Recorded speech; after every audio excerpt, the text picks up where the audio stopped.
basically, your family were more or less like us. They were mostly secular Jews, you would say, or they were not. They were not real really. observant. No. Okay. Now maybe way back they were. Mm-hmm. They were not. Okay. Because I know, but generally we never have pork in the house.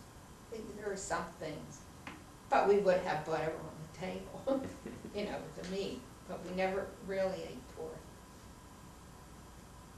I think there are many families that way who don't keep kosher, but it's just, you don't eat pork.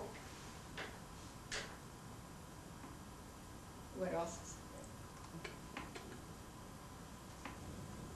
there? Okay, Mom, why don't you tell us what you think is important for you about your childhood? All right, my life? Yeah. Tell you my life. Up to maybe the time of meeting Dad.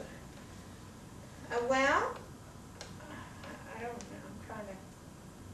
I remember being a little girl living in Philadelphia with my mother and father on Silver Street. I always wanted to go back to that neighborhood and I sort of knew the number of 2700 something Silver Street. But right now it's a terrible neighborhood and Dad and I were afraid to drive through. But I think the neighborhood is still there and the house is still there that I grew up in. I don't know, I was probably born in the hospital. And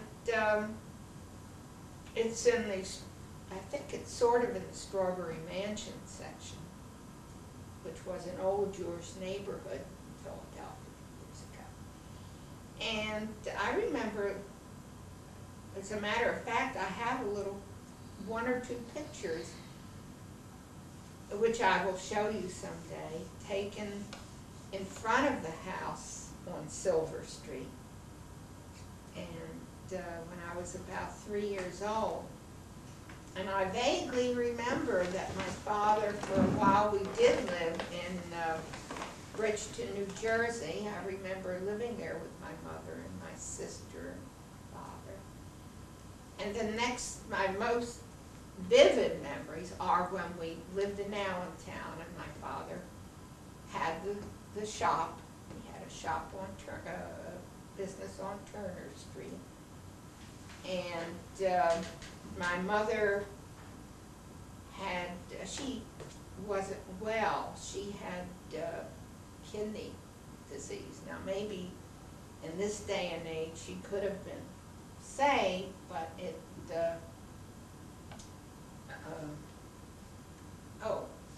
at one point, I knew she was seeing the doctor a lot. I remember that Aunt Millie, maybe it was too much, the 2 children, I don't know, my sister was about 14. She went to live in Detroit with her grandparents.